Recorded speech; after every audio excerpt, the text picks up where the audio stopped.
Boa noite, pessoal. Obrigado pela presença. Vamos seguir nosso estudo, nossa prática. Hoje é dia de lua cheia do Buda Amitabha. Vamos irradiar as bênçãos que a gente recebe, né? De forma tão genuína, quando a gente se conecta com a linhagem dos mestres. Eu vou compartilhar aqui com vocês, então, as preces iniciais. Depois a gente faz uma meditação, né? Guiada. E então a gente inicia o estudo.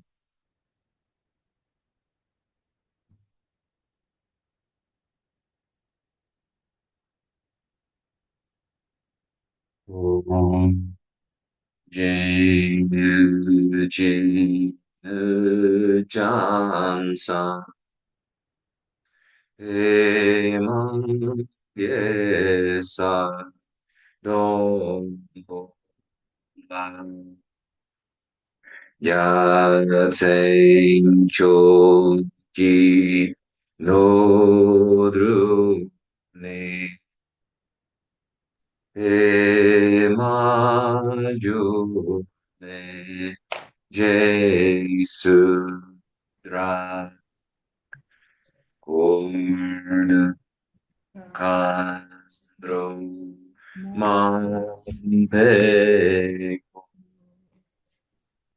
Chechi Yesu Nandru Ki Jinji Long Chu Shen Su Song Guru Pe Mai Siddhi Hum Jaya Ji Nu Jan San E Ma Ye Sa Don Po La Ya Ze Cho Gi No Ru Ni E Ma Ju Ne Je Su Ra Or Kandro Man He Ko Che Chi Je Su Da Tru Ki Jin Jin Long Jin Shek Su Song Guru Pe Mai Siddhi. Na fronteira noroeste do país de origem, no coração de pólen de uma flor de lótus, você obteve o mais excelente e maravilhoso Siddhi. Renomado como aquele que nasceu do lótus, você está cercado por um vasto séquito de Dakins. Enquanto pratico seguindo seus passos, algo que se aproxime para conceder suas bênçãos. Ó Guru Pema, conceda-nos Siddhis. Refúgio Bodhicitta no Buda, no Dharma e na excelente Assembleia da Sangha, até que eu alcance a iluminação, neles eu tomo refúgio. Através da minha prática das seis perfeições, possam todos os seres sencientes alcançar o estado búdico. Sanje Chodan Sochi Chonamba Janchu Vardudani Shamsu Chi Dagi So Jinpe Sonanchi Drupma Benchi Sanje Drupal Sho Gechodan Sochi Chonan Lan Chanchu Bardu Dani Chapsu Chi Tagi Jinso Jinpe Sonanchi Drova Penchi Sanje Rupa Sho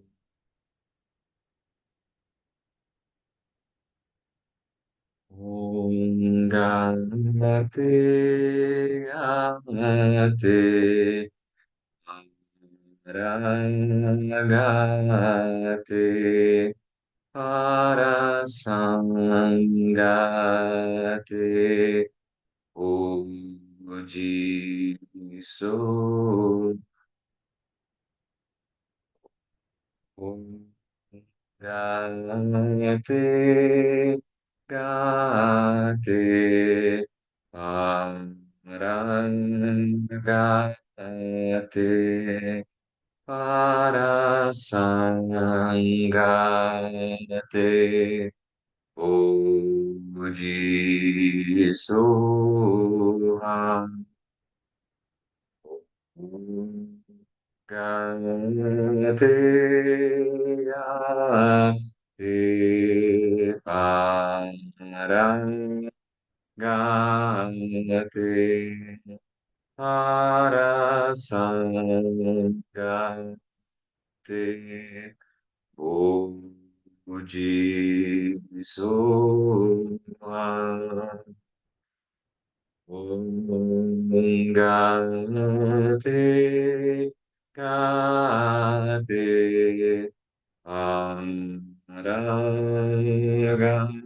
Arahate Parasangate Boji Soha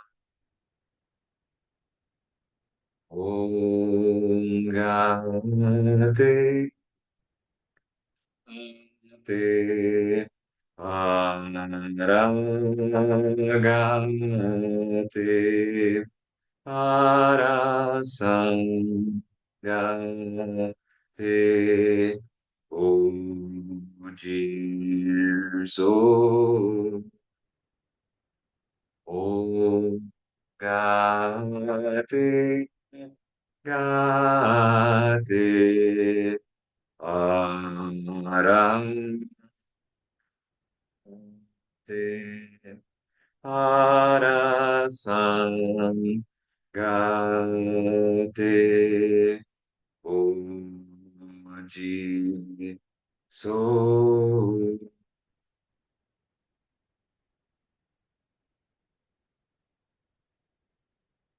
Então, vamos encontrar uma posição confortável para o nosso corpo.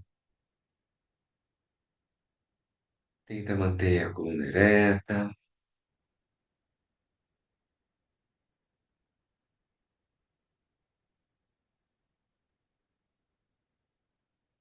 Deixa os ombros bem relaxados. Traz a mente de volta ao momento presente. Inspirando e exalando. Procure retornar para a sua casa. Retiro na montanha do nosso próprio corpo.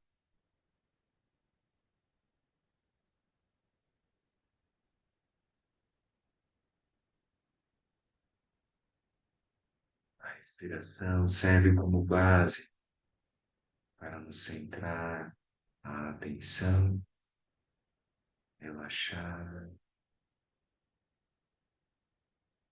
e estabilizar a prática.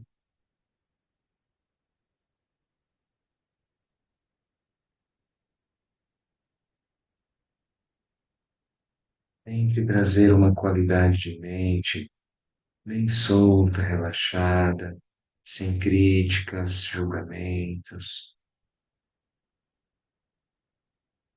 Nada a ser avaliado, nada a ser analisado, apenas descanse, repouse e retorne a este lugar natural, sempre disponível.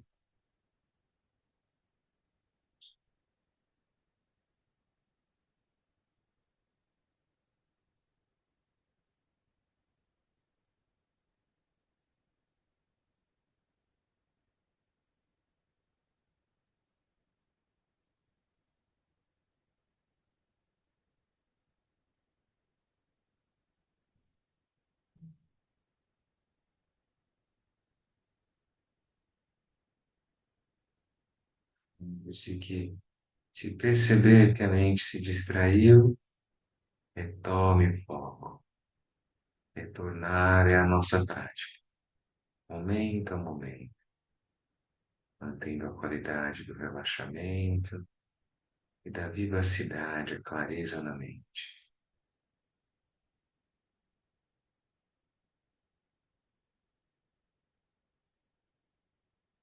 Vamos seguir os próximos minutos em silêncio, a nossa prática chama até o calmo repousar.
Muito bem, então, vamos voltando.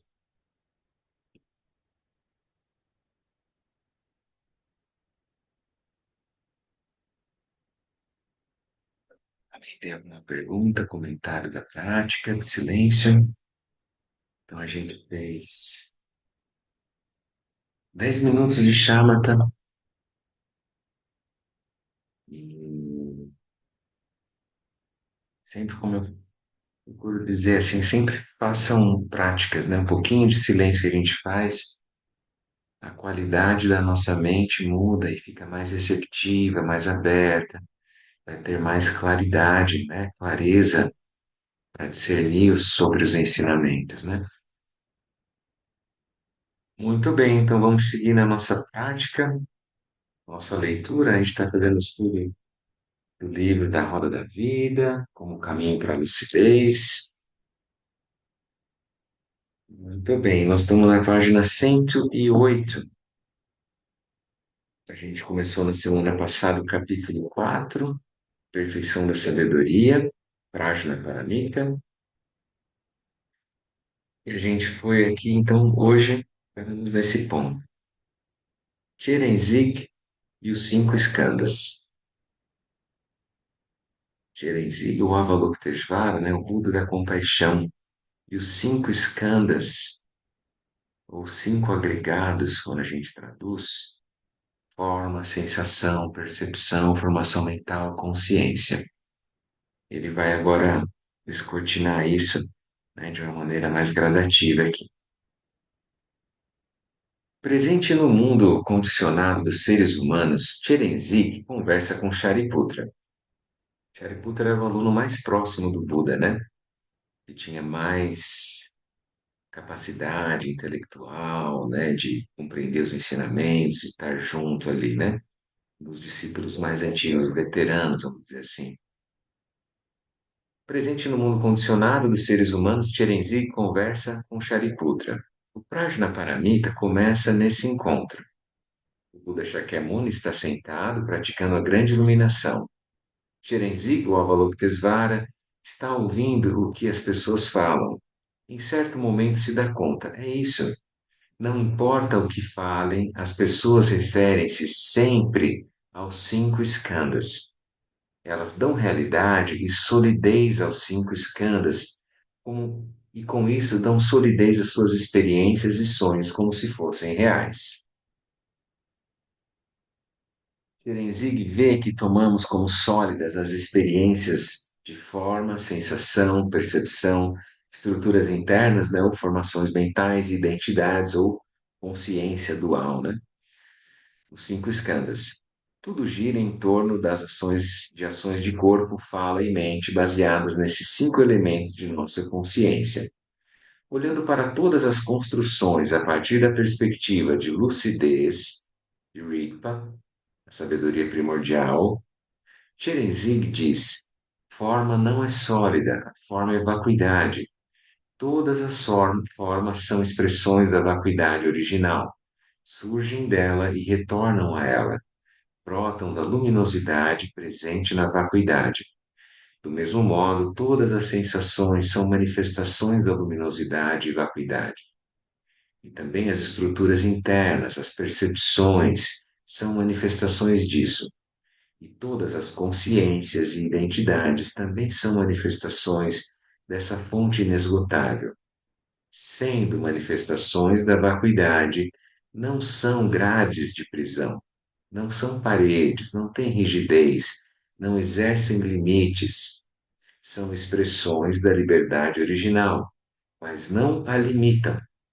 São ornamentos da natureza última, sendo todas elas produtos da luminosidade. Em verdade, não há prisão. A prisão vem de vermos essas manifestações da vacuidade como sólidas e respondermos a essa aparência de forma condicionada, né? A prisão vem de não enxergarmos o movimento livre das formas no espaço, a sua natureza sutil. Vem de aspirarmos a rigidez das formas, a fixação, né? Que as coisas sejam de certa forma, sensações, etc. vem de nos construirmos e lutarmos para sustentar nossas identidades e as visões de realidade sólidas e externas, inseparáveis delas. Então, lembra, forma, cinco escalas, forma, sensação, percepção, formação mental, consciência. Quando a gente olhou lá os cinco elos, consciência é o terceiro elo, né? Vijnana, é a consciência dual, ou identidade, né? O self, o eu, a bolha, o personagem dentro do sonho, né? Todos esses cinco skandhas, cinco agregados, são vacuidade. É isso que o Tierenzi quer dizer para nós. Tudo que eu observar, né, em meus olhos, por exemplo, tudo é forma, não tem nada que não seja uma forma. E aí a sensação, ou Vedana, é tudo aquilo que eu observo com os meus sentidos e vejo se eu gosto ou não gosto. A percepção também vem a partir dos cinco sentidos, e eu observo aquilo, eu tenho uma percepção daquilo. E as percepções, as formas, as sensações, elas estão sempre na dependência das formações mentais, ou seja, das estruturas cognitivas que eu opero. Então, são nossos condicionantes, né, os nossos condicionamentos.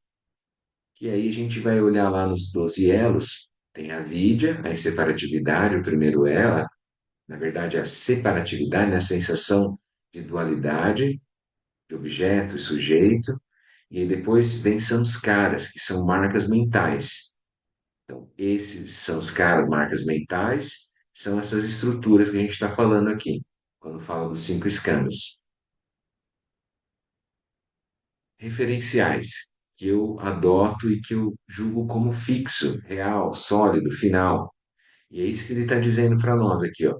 Chirenzig vai tentar mostrar naquele diálogo com o Shariputra que as situações todas que a gente está vivenciando, a partir da nossa observação de forma, sensação, percepção, formação mental e a nossa identidade, a consciência, tudo isso é vazio e luminoso, é construído. Então não tem uma solidez, uma rigidez final, não é algo fixo, acabado, que sempre vai ser assim. Então é isso que vai começar o diálogo. Alguém quer fazer alguma colocação, uma pergunta? Pode falar, Pedro. Gabriel, boa noite. A minha pergunta é sobre os são os caras, olha, que eu não estou lembrado o que é exatamente. Eles se subdividem também dentro das estruturas internas? Então, os caras são as marcas mentais. Quando a gente olhou lá os 12 elos, é o segundo dos 12 elos. Tem a vidya, certo? Então, a vidya é quando eu vejo a experiência da separatividade.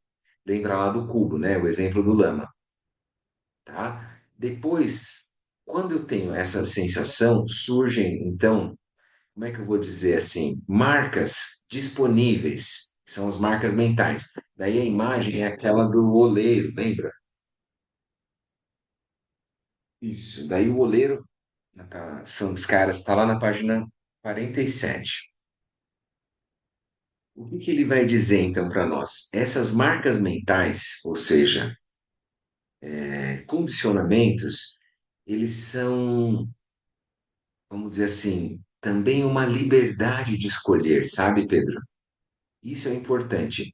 Os cinco skandhas são vazios e luminosos, eles não são a prova da nossa existência condicionada, de prisão, do samsara, da experiência cíclica.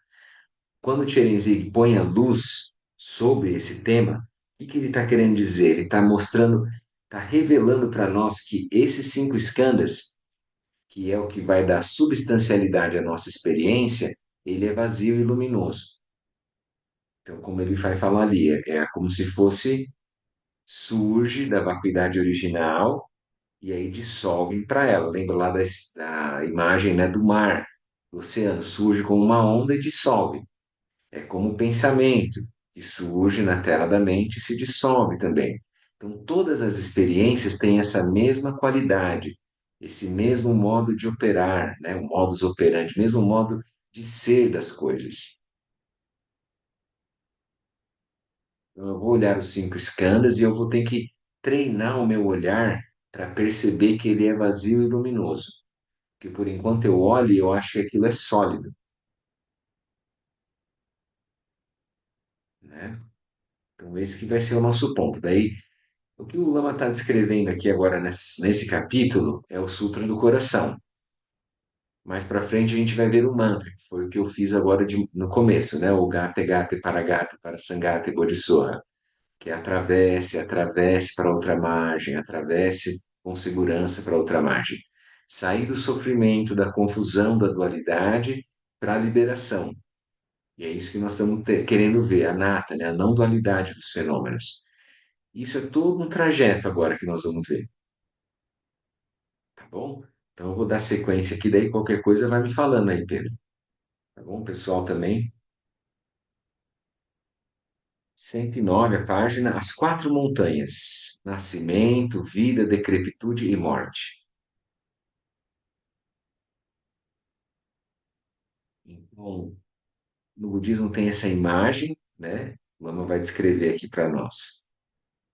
Então, Tcherenzig diz: os cinco skandhas são vacuidade, portanto, o sofrimento pode cessar. O sofrimento surge quando operamos com a rigidez adquirida pelo hábito. Quando dizemos que os cinco skandhas são sólidos, subentendemos que estamos submetidos ao ciclo de nascimento, vida, decrepitude e morte. Ou seja, na linguagem tradicional budista, todos os seres vivem entre essas quatro montanhas. Ninguém escapa, exceto pela vacuidade.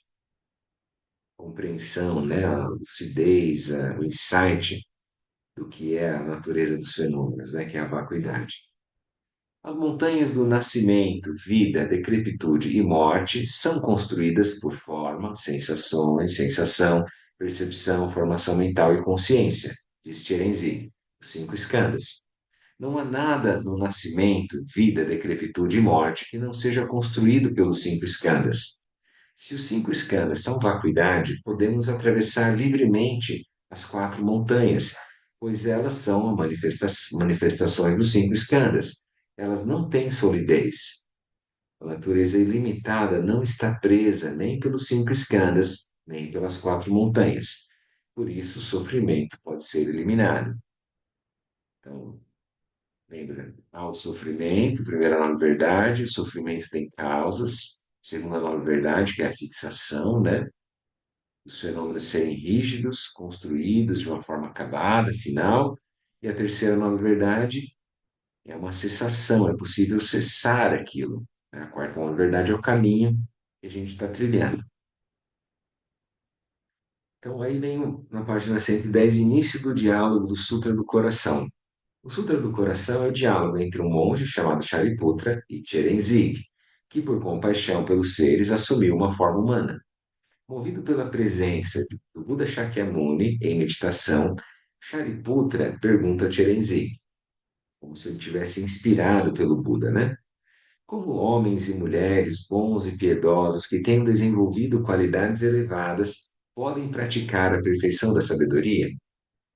Antes de seguir, convém observar que há dois termos parecidos: perfeição da sabedoria e grande perfeição. A perfeição da sabedoria, ou prajna, é o caminho que conduz à grande perfeição, que está sempre naturalmente disponível. O Prajna Paramita descreve a perfeição da sabedoria. Os ensinamentos dessa classe são como um remédio para a doença dos olhos. E no caso da doença que a gente sofre, todos os seres é a vidya, é a ignorância, a separatividade, né? Sensação de separatividade, né? Quando chegamos à margem da sabedoria, vemos tudo com perfeição, com lucidez. Vemos que nunca houve um rio a ser atravessado, nunca houve duas margens. Mas, enquanto estamos do lado de cá, com a visão limitada, vemos o rio do sofrimento e as duas margens. Retornando ao Sutra, Sherenzig responde: homens e mulheres bons e piedosos que desejem praticar a perfeição da sabedoria devem apenas fazer o que eu ensinar agora. Eles devem compreender que essa é a parte central do texto. A primeira parte, onde Chelenzig diz que os cinco skandhas são vacuidade e, portanto, o sofrimento pode cessar, é a súmula, o resumo. Ele agora vai explicar a afirmação em detalhes. Forma é vazio, vazio é forma. Forma nada mais é do que vazio, vazio nada mais é do que forma. Isso aqui é o cerne, né? Isso é o coração do ensinamento. É essa frase. Forma é vazio, vazio é forma. Forma nada mais é do que vazio, vazio nada mais é do que forma. Podemos olhar isso como palavras ou como uma experiência. É melhor olharmos como uma experiência. Se olharmos, aquilo que a gente sempre fala, dar, tornar o Dharma vivo. Se olharmos com palavras, como palavras que discorrem sobre um tema, não será tão profundo quanto olharmos como uma introdução a uma experiência. Temos que olhar nossas experiências diárias a partir dessa perspectiva. Quanto tempo conseguimos sustentar o olhar que compreende que forma é vazio? Por menor que seja tal instante, quando começamos a praticar essa visão, somos introduzidos ao elemento que diferencia um conhecimento teórico daquilo que no budismo chamamos de prática da perfeição da sabedoria. No instante que o ensinamento penetra em nossa experiência de mundo, começamos a transformar nossa compreensão da realidade, a desfazer a solidez das formas. Essa é a alquimia que transforma uma descrição em uma prática. Lembra, a descrição é a receita, a prática é a comida. Então, eu faço a receita para depois provar aquele alimento. O ensinamento formal torna-se um roteiro vivo de meditação, pois, dali em diante, se realiza no âmbito da ação. Para realizar a transformação, podemos seguir o método de pensar, contemplar e repousar, parte a parte ao longo do texto todo, sustentando a experiência de lucidez da perfeição da sabedoria. Começamos com a contemplação da vacuidade luminosa e coemergente das formas.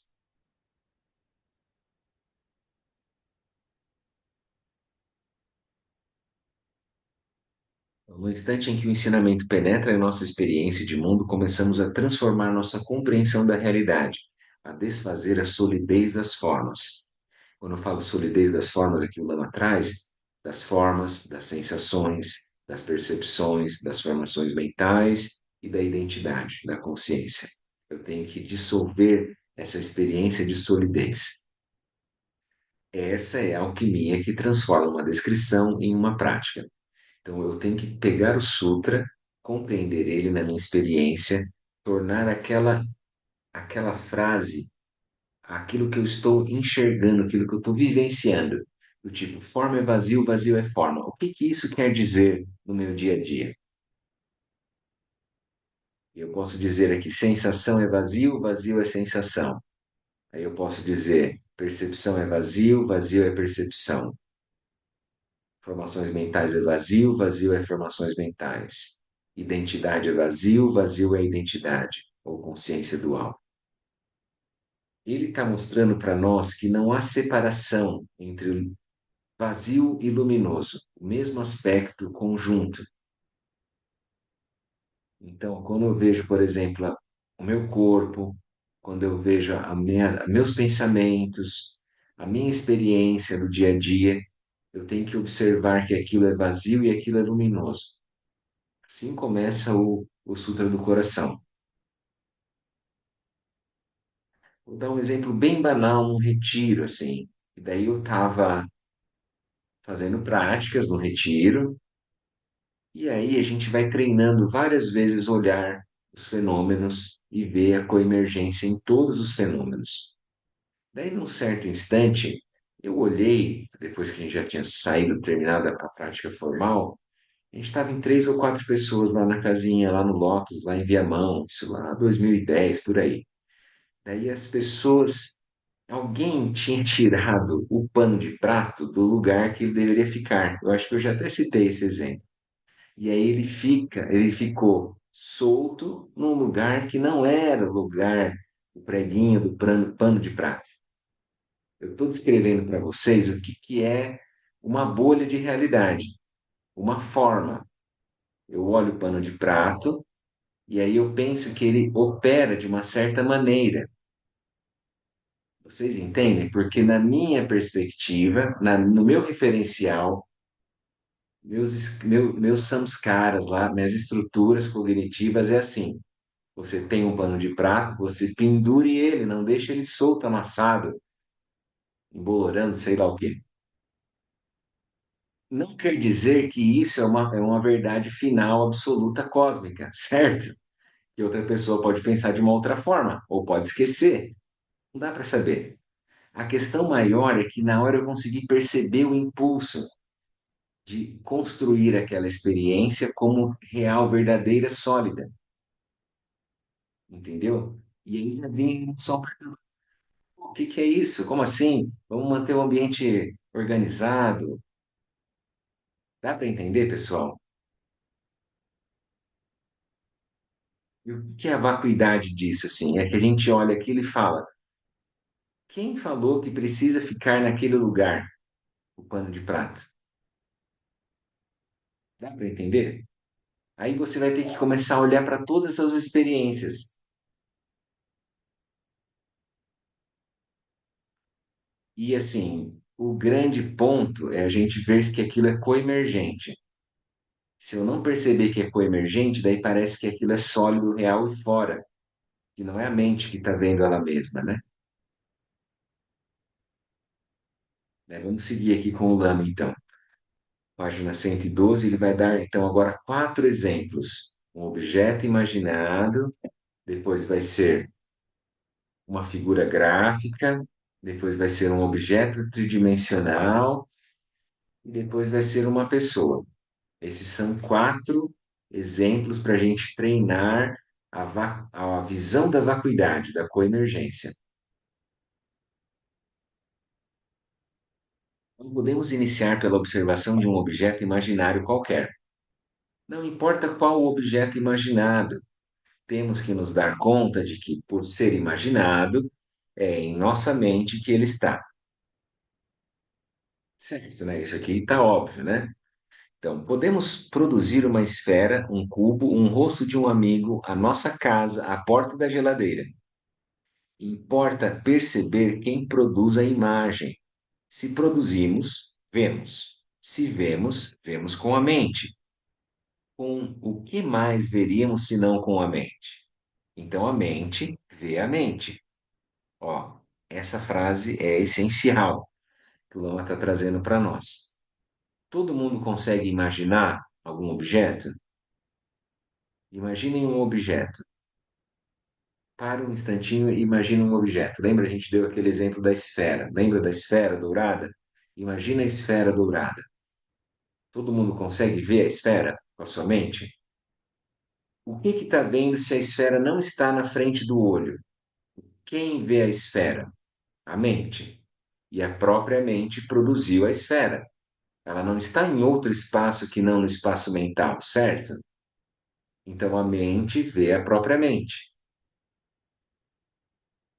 Esse é o ponto que o Lama traz aqui para a gente observar. Talvez a gente nunca tenha percebido isso. O objeto é a mente e a mente também é o observador, né? E é visto pela mente. Logo, a mente se dividiu em duas: a mente que vê, que é o observador, e a mente que é vista, que é o objeto. Por quê? Porque a substancialidade do objeto é a própria mente. Então, do que é feita a imagem da esfera dourada que está flutuando na minha mente? Da própria mente, certo? Então, é isso que ele está mostrando para nós, uma coisa sutil, né, com um objeto imaginado. No Sutra Surangama, o Buda diz: a mente vê a mente. Mas quando a mente vê a mente, não nos damos conta disso. Portanto, temos a noção convencional de que existe um observador neutro olhando um objeto que existe por si mesmo. Agora, isso cai por terra, né, com essa experiência que nós estamos fazendo agora, não é? Como é que é um objeto neutro que existe por si mesmo? Se fui eu que escolhi aquilo, eu que dei a cor, eu que dei o tamanho, a forma, e eu que estou sustentando aquela experiência na minha mente. Então, o objeto não existe por si mesmo. Ainda que a mente veja a mente, ficamos com a sensação de que há uma separação entre objeto e observador. Esse é o cerne do nosso problema, ligado à ilusão do samsara. Temos a sensação de que o objeto é separado de nós, e de que nós somos neutros ao olhar um objeto que evolui e faz tudo por si mesmo. Essa é a definição básica da ignorância. Avidya, né? A ignorância, ou cegueira, começa com isso e depois cresce. Aí vai vir os 12 elos. Não só ficamos presos a essa noção, como não vemos que ficamos presos. Então, é a partir dessa paisagem que todo o raciocínio posterior se desenvolve. Não vemos a possibilidade de interação com o objeto, de transformação do objeto, ou qualquer alternativa quanto ao fato de que o objeto é inseparável de nós mesmos. Não percebemos mais a abertura, fomos fisgados pela forma. Por exemplo, eu posso ficar embevecido com aquela esfera dourada, brilhante, radiante, e pensamos: se eu tenho uma esfera e essa esfera é colorida, essa é a cor da esfera. Não nos ocorre, por exemplo, produzir conscientemente várias experiências. Agora a esfera é azul, agora a esfera é vermelha, agora a esfera é amarela. Podemos fazer isso como um exercício de liberdade, de criação, mas não nos damos conta.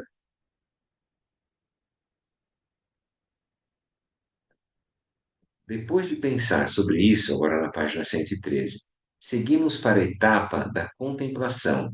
Fazemos a esfera mudar de cor, ou a transformamos em um cubo, e depois o cubo em qualquer outra coisa. Podemos transformar o que está diante de nós. Nesse exemplo abstrato, isso é fácil de ver. Encerramos a etapa de contemplação e simplesmente repousamos nesse conhecimento.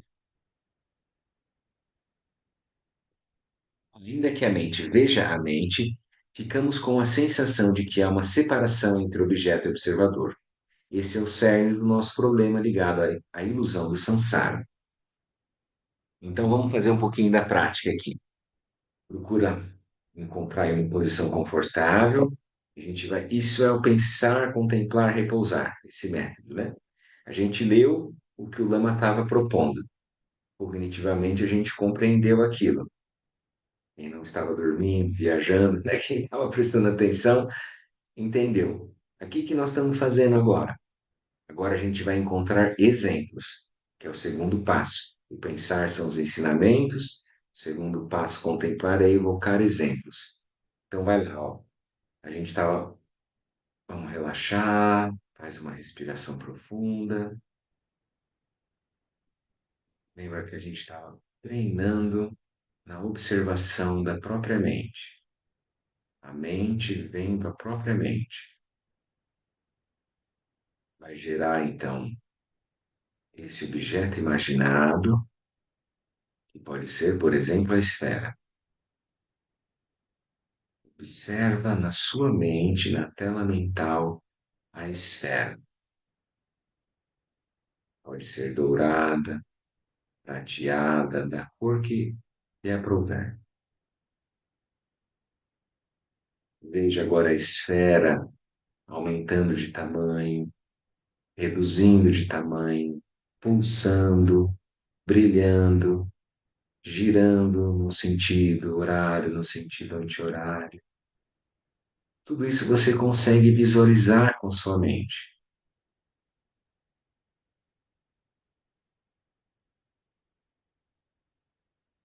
Você treinou essa maleabilidade da sua mente, da observação. Agora você vai olhar diretamente para aquele que está olhando a experiência. Então, vire a sua atenção para o próprio observador. Veja que a mente está observando a própria mente. A mente vê a mente.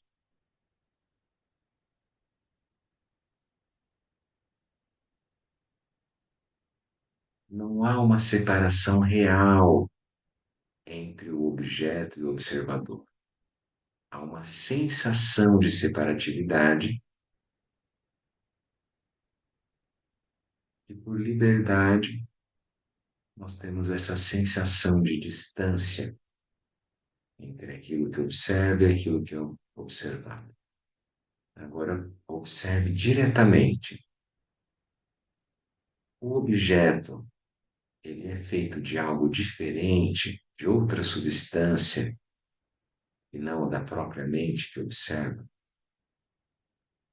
Você consegue encontrar o limite entre o que é observador e o que é observado e sujeito à sua própria imaginação? Há um bordo definido?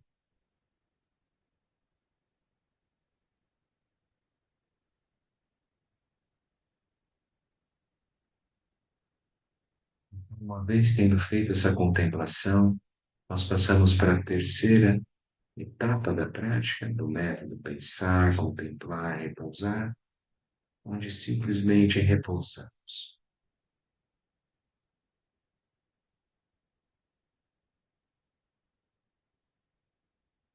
Solte qualquer instrução, qualquer sensação de algo a ser feito.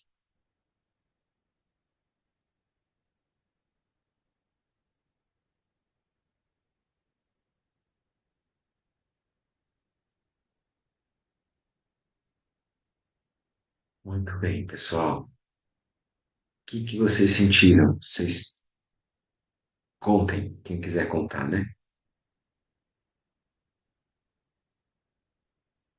Funcionou alguma coisa?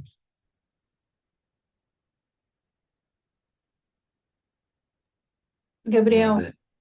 me veio de pensar assim, quando você falou para a gente aumentar, diminuir o tamanho, fazer brilhar, girar, que talvez as experiências, todas elas que a gente vivencia, vamos dizer assim, elas são manipuláveis pela coemergência, da maneira que a gente está vendo elas. No sentido de que eu estou co-criando a realidade, né? Daquilo que é a experiência do que eu vejo, sinto, percebo. Então, da mesma maneira que ela brota por esse meu olhar, ela pode também, eu posso também desfazer essa maneira de ver. Então, talvez algo que seja um incômodo possa ser visto de outra maneira, simplesmente porque eu tô naquele momento enxergando daquela forma, co-criando e poderia não ser daquele jeito, poderia não ser estático, poderia estar brilhando, poderia estar girando, e que Queria dissolver aquela bola, né? Aquela esfera.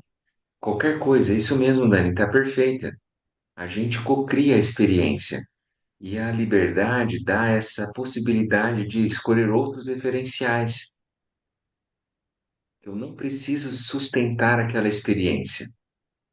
Dá para entender isso?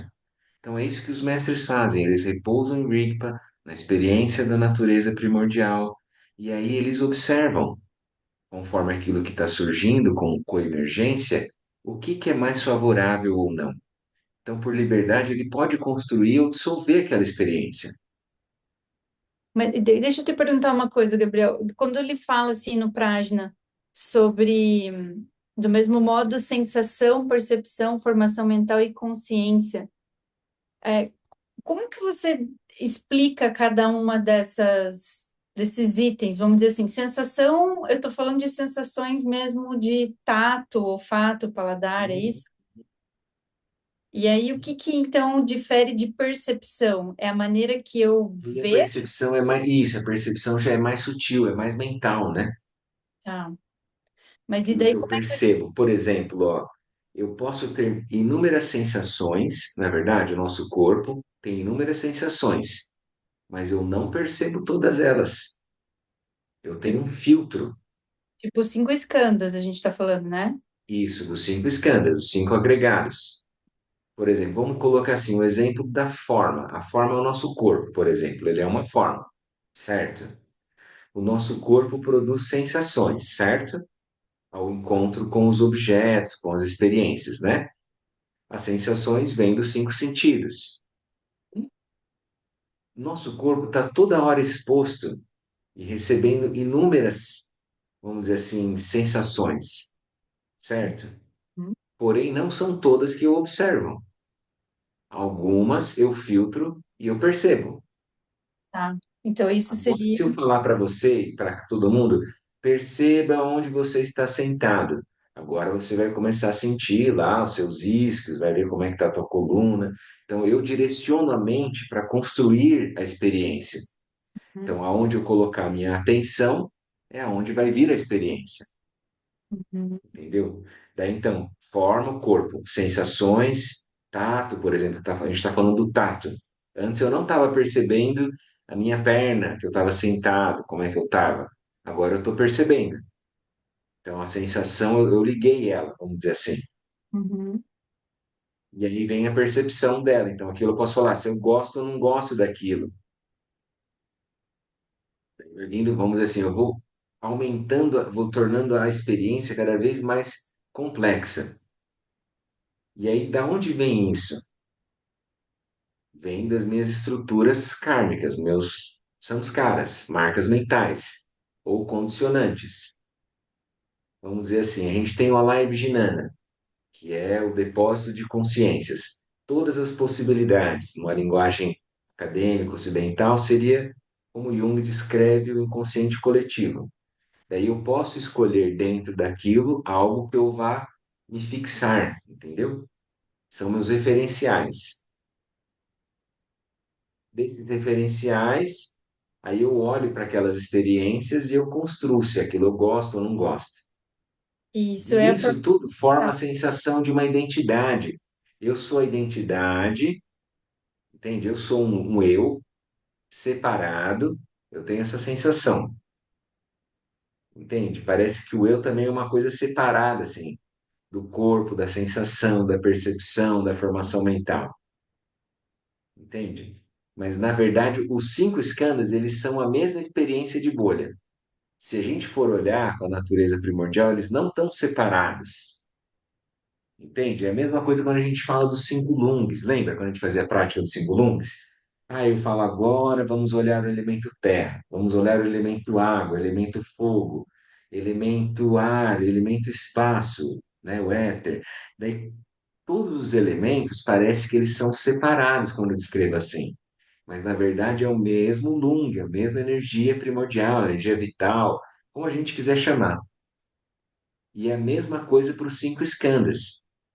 Eles não são separados. É uma forma didática que o Buda e o Tcherenzig vai falando para nós, para a gente aprender, pedagógico. É igual Mas, num sonho. Isso tem que ser visto como se a gente estivesse dentro de um sonho. Se alguém já teve um sonho lúcido, pode perceber isso. Você pode perceber que tem uma forma, tem um corpo, tem uma sensação, você está gostando ou não está gostando do sonho, tem uma percepção do que deve ser feito ou não, e aí eu vou usar certos referenciais para onde eu devo ir, onde eu devo fugir, por exemplo. E isso tudo é embasado por a sensação de uma identidade, um personagem de sonho, e é separado daquela paisagem de sonho. Tá fazendo sentido isso que nós estamos falando, Dani? tá, eu consegui chegar em sensação, percepção, aí formação mental, então eu estou entrando em gosto, não gosto, estou começando a criar uma identidade que vai ser daí consciência. É isso? O eu. Isso, a consciência dual. Tá, eu posso dar um exemplo e você me ajuda então a ver se é isso? Vamos olhar junto. Todo mundo pode falar, com certeza. O exemplo seria assim: a sensação é um dia de calor, tá? Então eu percebo que tá 30 calor. graus em Curitiba. Isso, muito calor, 30 graus em Curitiba. O Pedro deve estar dando risada. É, Aí a a gente estava ficando percepção. com 18, 17, que é uma média aqui, sabe, Pedro? Daí ontem, hoje deu 30 graus. Aí na Amazônia deve estar os 35 base.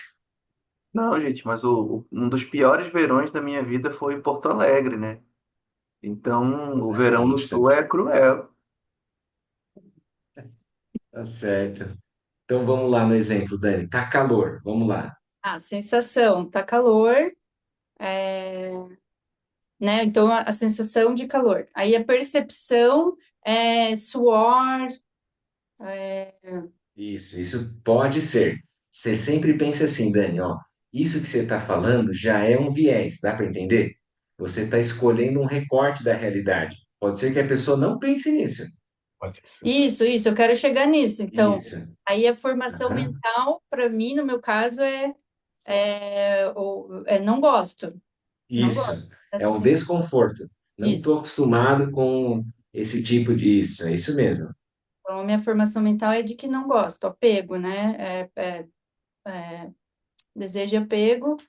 Tá, e daí a consciência seria essa identidade da pessoa que não gosta de calor. Então, se tiver um sol lá no céu, eu já estou sofrendo, porque acho que vai estar calor. Eu sou super identificado como aquele que não gosta de calor. Entendeu? Eu não sinto que eu sou a liberdade de construir. Eu sinto que eu sou aquele que não gosta do calor. Isso é a fixação, né? Isso é a sensação de dualidade que a gente tem de avidia. Parece que a experiência não vem de nós, entendeu, Dani? Esse que é o maior problema, porque nem todo mundo experiencia o calor como você está descrevendo, na é verdade. Sim, Tem gente que não liga, tem gente que gosta, que prefere muito mais o calor do que o frio. Então, aí não é uma coisa, isso é só para a gente ver que não é uma coisa estática, não vem do objeto, da situação fora, vem da coemergência a partir dos referenciais que eu estou adotando. Tem gente que não consegue ficar no frio de Curitiba, que quer o calor, entendeu? Por exemplo, isso é um exemplo. Daí ele não vai construir a mesma experiência que você, ele vai falar: nossa, que bênção, saiu um sol, entendeu? Que bom, 30 graus, que maravilha, agora está normal. 18 não é temperatura para se viver, tem gente que acha isso. Então aí nós estamos vendo a vacuidade do fenômeno, que é a experiência que você está construindo. Entender? Então, dependendo das minhas marcas mentais, dos meus samskaras, das formações mentais, eu construo um Vijnana, que é uma consciência, e ela é dual com a experiência. O que nós estamos tentando fazer agora com esses exemplos que o Lama está trazendo é perceber que não há dualidade real, não há uma separação verdadeira, é uma separação ilusória, é uma separação assim lúdica. Por liberdade, eu posso me sentir separado da esfera que eu construí com a minha mente. Eu posso me sentir a consciência que está aqui e a esfera que está lá sendo observada. Entendeu? Então agora a gente está tentando trazer isso, ó. Não tem separação, não tem, é uma coemergência. Então eu começo com esse objeto sutil, né? Daí agora ele vai cada vez vai trazendo outros exemplos para a gente ver que até o mais concreto também é assim. Até uma pessoa.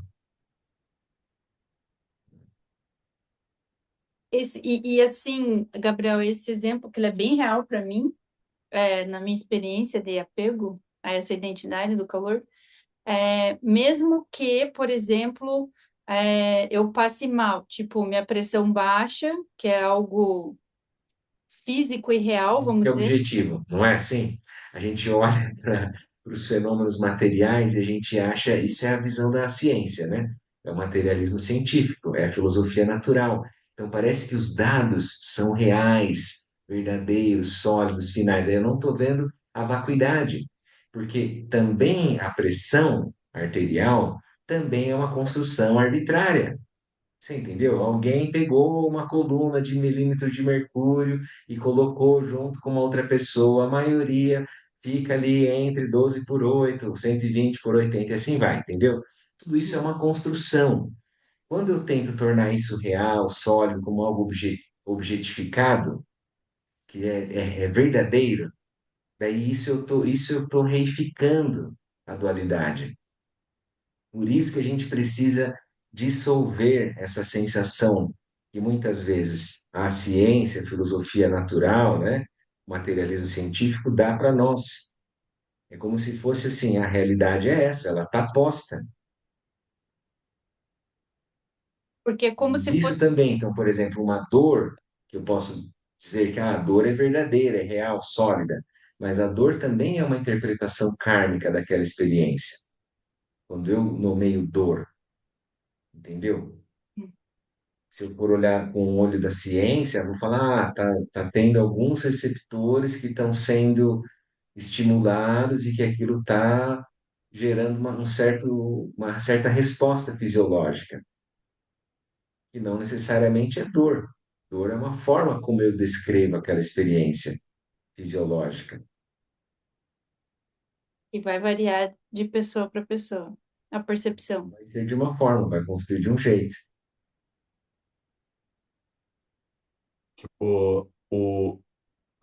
A pressão baixa, ela é como se fosse um gatilho para todo esse fluxo que a Dani fez na construção dessa situação que Não, ela fez, como mais se ou menos. estivesse reificando a identidade. É, Isso, é porque daí, assim, se eu acho um diagnóstico, uma verdade final, sabe assim? Parece que eu dou uma taxada, e aí eu cristalizo a experiência, e parece que aí se torna real. um Você carimbo, entendeu? Então, carimbo de assim, para isso qualquer é coisa você verdade. tem que olhar assim. Na ciência, qualquer coisa da ciência é aquilo é construído, aquilo é relativo, aquilo é passível de mudança, não é assim? A gente pega a história da ciência, 50 anos atrás, a gente brincava lá, os médicos, eles fumavam dentro do hospital, uma coisa absurda, mas era natural 50 anos atrás. 70 anos atrás, prescreviam cigarro para a pessoa que tinha bronquite, porque respirava melhor. Então, olha o que é. Para hoje, para nós, é um absurdo isso, certo? Ou seja, o que que eu posso inferir disso que nós estamos conversando? Que a ciência, hoje, tal qual ela se apresenta, ela também não é final, ela não é absoluta, ela é transitória, entende? Ela é impermanente, ela vai mudar. Não posso achar que tudo que está posto da ciência é final, sólido, real. Pode falar, Diego. O Gabriel, mas pegando o exemplo, tipo, e se a Dani desmaiasse? Tipo, desarmou o corpo ali, tipo, baixou a pressão Não, e o apagou. processo causal, cara, kármico, vai acontecer, entendeu? Isso não tem problema. É como a gente pegar uma semente e colocar para plantar, entendeu? Aí, se eu regar, se eu cuidar, causalmente, aquilo vai nascer um broto, vai nascer uma flor e assim por diante. Isso tem em termos causais.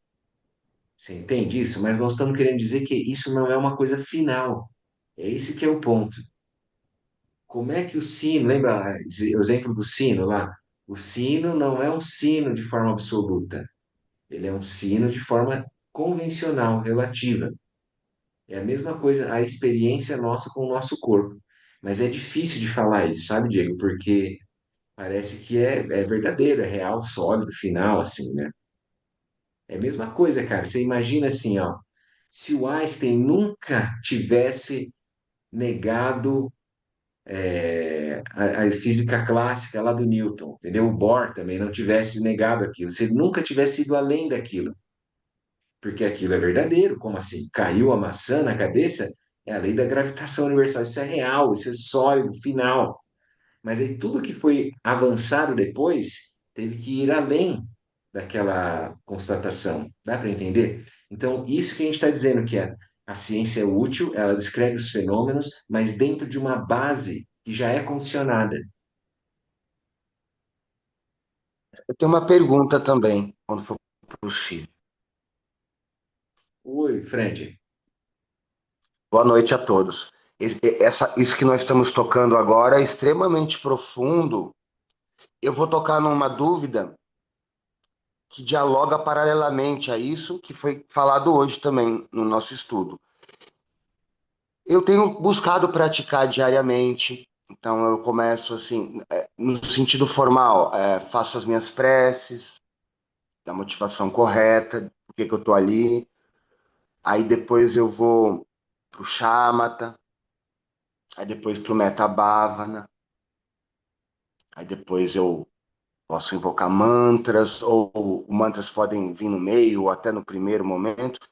E o que que eu tenho sentido já há anos até, e nesses últimos anos, nesses últimos 2, 3 anos, queria até perguntar,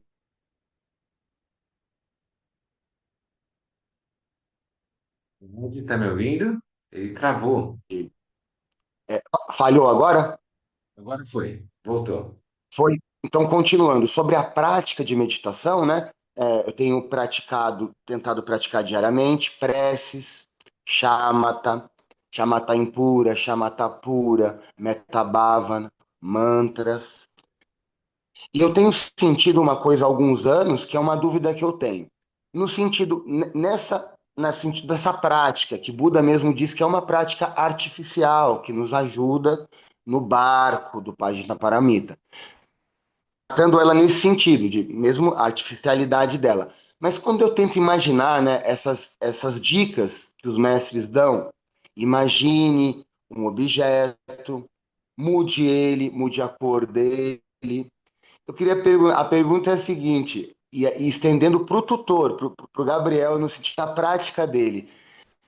A própria questão, quando a gente está na prática mesmo, com aquela intenção, quando a gente tenta visualizar um objeto, uma bicicleta, e mudar de cor ela, tem uma dificuldade nessa prática também, né? Queria saber como que você enfrentou essa visualização.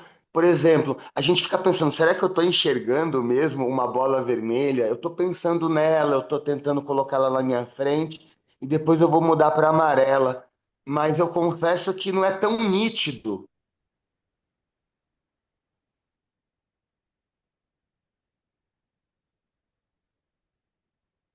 Tá me ouvindo, Fred? Que travou de novo. Ai, que pena. Agora melhorou? Melhorou. Hã? Melhorou? Sim. A pergunta é, a prática de visualização na meditação, ela é difícil, né? A gente tenta visualizar, a gente acredita que está vendo alguma coisa, uma bola vermelha que muda para azul, mas não é tão simples, né? Uma bicicleta, até mesmo enxergar a bicicleta, a gente fica um pouco em dúvida, será que eu estou vendo a bicicleta mesmo? Então a pergunta é, como você sentiu na sua prática a visualização? Eu acho, Fred, uma coisa boa é você colocar a imagem do Buda na sua frente e daí começar a treinar. Um Buda muito simples assim. E começa a visualizar aquilo. Ou pode começar como a gente falou, né? Uma esfera. Muito claro, assim, uma bola, né? Se tiver dificuldade, não tem problema. A pessoa não precisa ser habilidosa, né? Ter uma destreza para criar mentalmente, né? Pode ser que a pessoa não consiga, não tenha esse treinamento. Mas o mais importante aqui é você ver que é uma coemergência daquilo que está sendo construído, daquilo que está sendo falado, daquilo que está sendo destacado na tua experiência. Então, todas as práticas que você tem feito nos últimos 2, 3 anos, como você comentou, todas elas são coemergentes com a sua mente. Todas elas. Elas só servem como um anteparo para você ir treinando como é que você se relaciona com a mente. Então, se a gente for guardar alguma coisa de hoje, é a frase: a mente vê a própria mente. A mente vê a mente. Começa a trazer isso para o seu dia a dia. E isso se torna como um mantra, que você vai começar a olhar. Aonde eu estou olhando, eu vejo a minha mente. Eu não estou vendo outra coisa. Por enquanto, parece que eu estou vendo outras coisas e não a minha mente. Daí, o nosso treino é a gente começar cada vez mais a perceber que a mente está construindo a experiência, que está ela mesma experienciando. Igor, não sei se a gente chegou a concluir, cara, na sua pergunta, se ia fazer alguma outra colocação.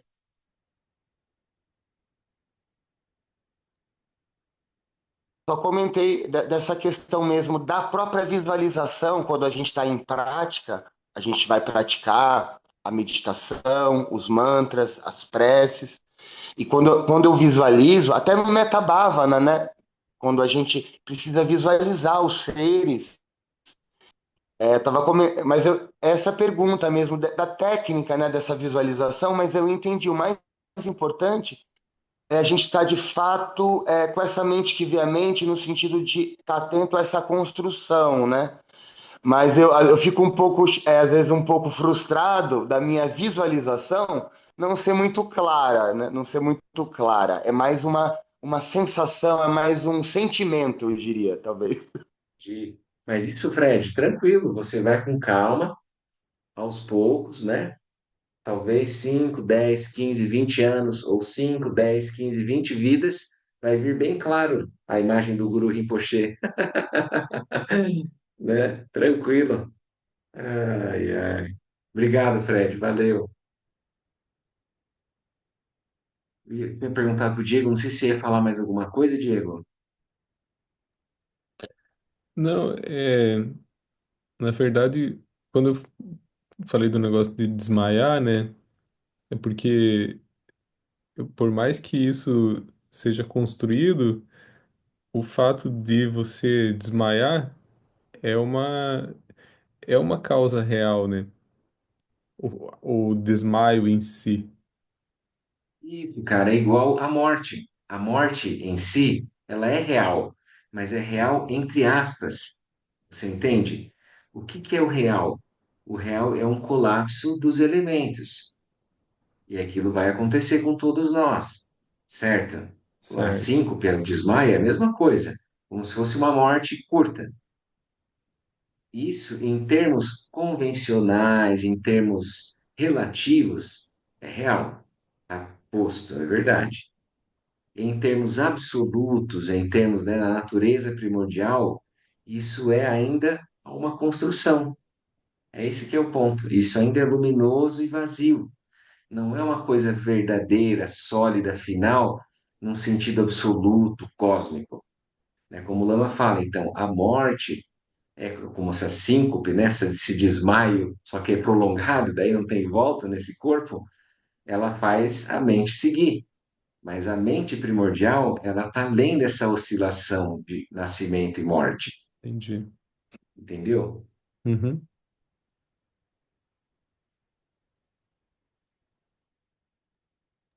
Não, Mas, obrigado, Gabriel, Gabriel. Opa, imagina, aí cara. a mente, quando ela segue para onde, então? Na verdade, para lugar nenhum, né, Pedro? Ela nunca saiu da própria natureza primordial. Não tem um outro lugar para ir. Mas em termos convencionais, eu posso ir lá e dizer, ah, agora eu estou indo para tal lugar. É igual num sonho. Quando a gente sonha, a gente já imagina aquela imagem. E é a mesma coisa. Os mestres descrevem que a morte é como se fosse um sonho. A pessoa passa a sonhar, só que aí ela não tem mais um corpo físico como um substrato. E aí ela é propelida direto para aqueles pensamentos, aquela imagem, aquela bolha de realidade. Ela pensa naquilo, ela já surge naquilo. Entende? Como se ela já plasmasse direto aquela imagem, aquela paisagem sutil que as emoções perturbadoras ou que a lucidez, dependendo, né, de cada um, vai surgir. Então, em termos convencionais, relativos, ela também vai transitar nos seis reinos ou ela vai para terras puras, que são variadas, infinitas. O Buda Amitabha, o Sukhavati, ou Abhirati, ou a Kanishta, qualquer uma dessas reinos, vamos dizer assim, né? Que pode ser terras puras ou podem estar dentro dos seis reinos, né? Que a gente olha lá da roda da vida. Mas na verdade, ela sempre teve no grande oceano. É esse que é o ponto. Todas as outras são manifestações desse oceano, né? Como ondas. É meio poético, assim, né? Meio taoísta, né?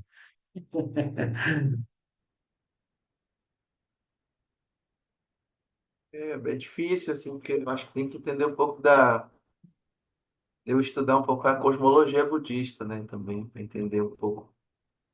Isso daí é uma Mas, coisa bem legal, Pedro. Se você conseguir, tiver interesse, tem o Lama Sabikar, que ele fala dessa cosmologia budista, como que surge a vida, né? A perspectiva do budismo, vamos dizer assim. É assim, tipo, no princípio era o vazio. Do vazio tudo se fez, entende? Daí dessa liberdade ele começa a surgir como manifestação luminosa. E isso é atemporal. E isso também é além do espaço. Então, é além de espaço e tempo. É uma coisa muito ampla, muito antes de qualquer surgimento como uma forma específica como a nossa agora de humano, né? Então, nem humano a gente é, na verdade. Esse que é o ponto, né? É uma natureza muito ampla. Isso é mais fácil olhando pelo silêncio, conforme a gente vai aprofundando na prática meditativa. Mas tem a descrição, se você quiser olhar, Lama Shabkar, ele chama. Daí ele vai falar sobre essa experiência, né? De reconhecer qual é a cosmologia, como é que é a gênese da existência, né? No budismo é isso. Tudo é natureza primordial, que ela é incessante, ela é não criada, ela não vem de algum lugar. Que talvez na linguagem cristã se assemelhe como a gente pode citar Deus, né? O problema da gente usar a palavra Deus é porque tem a sensação de criador e tem sensação de criatura. A maioria vamos dizer assim, das crenças, né, das pessoas trazem essa sensação. E no budismo a gente vai dissolver a dualidade. Então não há um criador separado da criatura.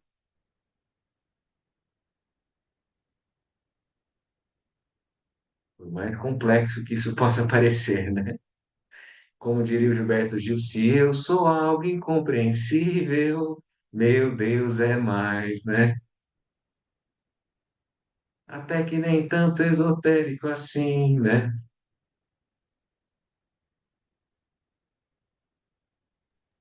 Gabriel, Eu estou entendendo. Não, pode falar, Kátia. Desculpa. Oi, é, Kátia. então, só puxando assim, quando tu estava falando sobre o desmaio, sobre a morte, né, que foi colocado ali assim, que na verdade isso não existe, mas não existe, porque a vida é além disso, né? Aí eu fiquei pensando, quando a pessoa fica assim, anos em estado de coma, né? A mente está ali, só que não tem manifestação de corpo. Seria como se ela tivesse assim, ela meio que está o oceano ali, mas sem as ondas.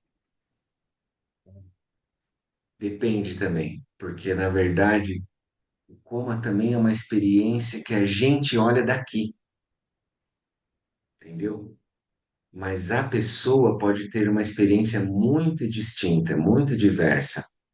Então, por isso que a gente conversa com várias pessoas que ficaram em coma meses, às vezes até anos, e elas têm aquelas experiências de pós-morte, quase morte, que ela vai e volta, ela tem um monte de relatos, assim, pessoas que não são espiritualistas, e elas falam, elas viam a situação.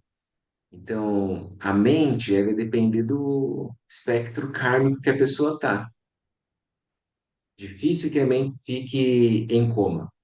A mente é luminosa, é da natureza da mente produzir imagens, produzir experiências.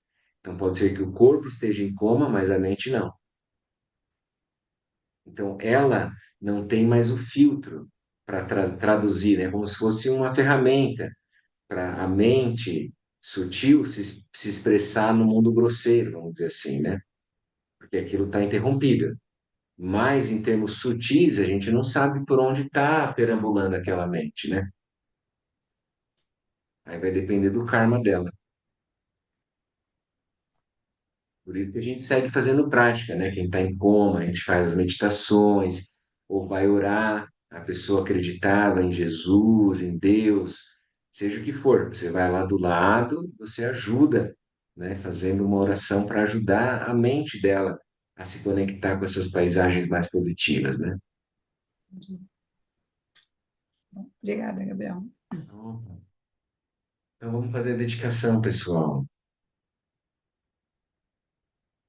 os méritos deste encontro se expandam e toquem a todos, que o Mestre Universal da Paz e da Compaixão, Sua Santidade o Dalai Lama, juntamente com todos os mestres de todas as tradições que veiculam essa mensagem, tenham longa vida. Que todos estejam a salvo de gerar pensamentos negativos, obstáculo mais destrutivo. Que estes pensamentos nunca surjam em nossa mente, que todos os seres também estejam livres de pensamentos negativos. Neste exato momento, possam nem mesmo os nomes doença, fome, guerra e sofrimento ser ouvidos pelas pessoas e nações da Terra, mas possam sim sua conduta moral, mérito, riqueza e prosperidade crescer, e possam a suprema bem-aventurança e bem-estar sempre surgir para elas.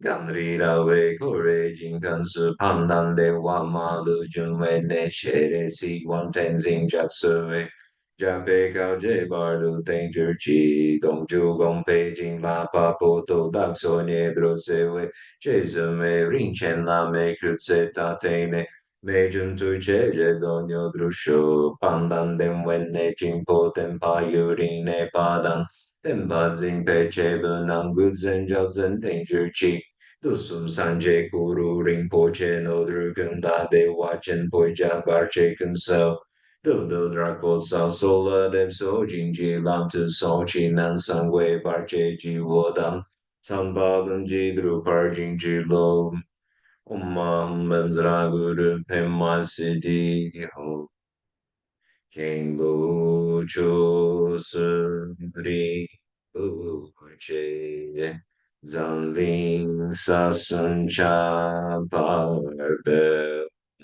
Droju Chosuna Wadan Mira Budusun Yele Shu. Muito obrigado, pessoal. Um abraço para todo mundo. Boa semana. Bem, obrigado. Boa noite. Valeu. Boa noite, É, obrigada, Tchau. Gabriel. Tchau. obrigado. Tchau, tchau.